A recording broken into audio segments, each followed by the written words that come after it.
మెట్పల్లి పట్టణంలోని తెలంగాణ అగ్రోస్ రైతు సేవ కేంద్రం వద్ద విత్తనాల కోసం ప్రొద్దున 6 గంటల నుండి క్యూ లైన్లో నిలబడ్డాయని 9 ఎకరాలకు ఒకటే బస్తా ఇవ్వడంతో రైతులు ఆగ్రహానికి గురవుతున్నారు.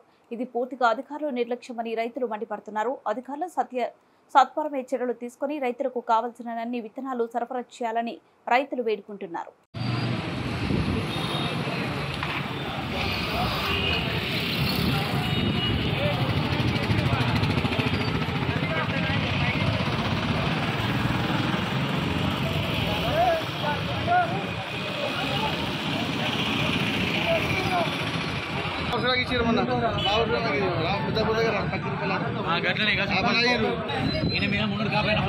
అందరూ